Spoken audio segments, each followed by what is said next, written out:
Hi, this is Wei. I'm gonna present my project. The project's called Prompt Injection Classifier using GPT embedding. And the reason why I'm doing this project is because this is some problem that I encountered during my day-to-day work. It's an interesting problem, and it's not a problem that's totally solved, and it's also a very important problem. Let's start with what's prompt injection. Prompt injection is a type of attack used against AI systems, particularly the large language models or the applications building on top of it. Users or hackers could craft a prompt to trick the model into behaving something that is not intended. This is the number one risk of large language model and the applications on top of it today, and that's why it is a pretty important problem. It's a very tricky problem as well. The reason being that there are many ways hackers could craft this malicious prompt. And the very nature of this problem is that the search space for malicious prompt is huge. There are many ways for the same malicious intent to be encoded in different shapes and forms, which makes the detection of malicious prompt very difficult. Large language model is trained to follow any instructions, and whether a instruction is good bad is hard for a large language model to tell. Um, so all these things combined, it makes this problem pretty tricky. Um, so to solve this problem of um, the malicious prompt, even though they are semantically equivalent, could come in different shapes, which makes it harder for the detection. Um, the work I did is use the GPT-2 last code token to train a classifier to detect if a prompt is malicious or not.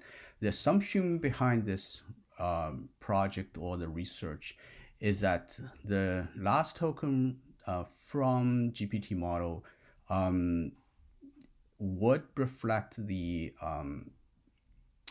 context of the prompt, and it will also be generalized enough that even if the same prompt of the same semantic meaning coming in different shapes and forms, the last token would reflect it in a similar way.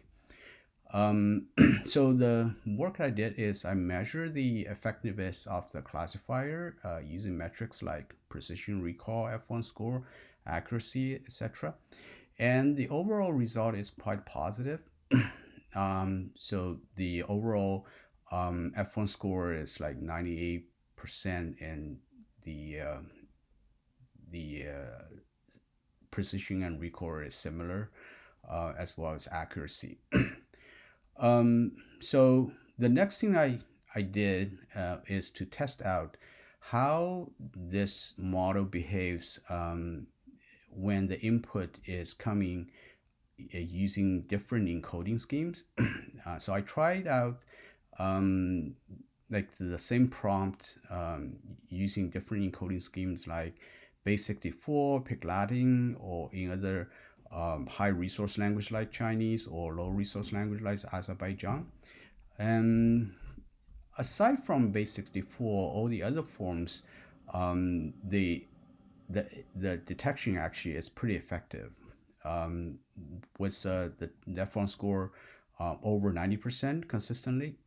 And the base 64 is a outlier, so it actually ranks pretty low with F1 scores was like 40 something. So it gives the evidence that the model generalizes well among multiple encoding schemes, except for base 64. So then the next I compare this result with other malicious prompt detection like approaches, such as using zero shot large length model, or multi-shot large length model, or like industry classifier from Meta. And so overall, the the the classifier that I trained using GPT-2 last token actually performs pretty well as compared to other um, like approaches. It's on par or sometimes even better than the other approaches. To summarize, the prompt injection classifier using the last token from GPT-2 is effective, and it's also lightweight. It generalized well in most cases, and it's on par or better than other approaches, even though the model size is smaller. Um, with all that, it's still a mystery at this point why the base 64 encoding is an outlier. I did explore this problem a little bit further, and looking at the last token embedding for the base 64 versus original value, and the other like forms and encodings. And yes, it is a little bit further away from other encodings, in terms of the semantic difference, like the cosine difference, for example, but not by too much. So yeah, so exactly why base 64 is behaving much different than the other encodings is yet to be investigated further. Yeah, that's all for this presentation. Yeah, thanks for your time.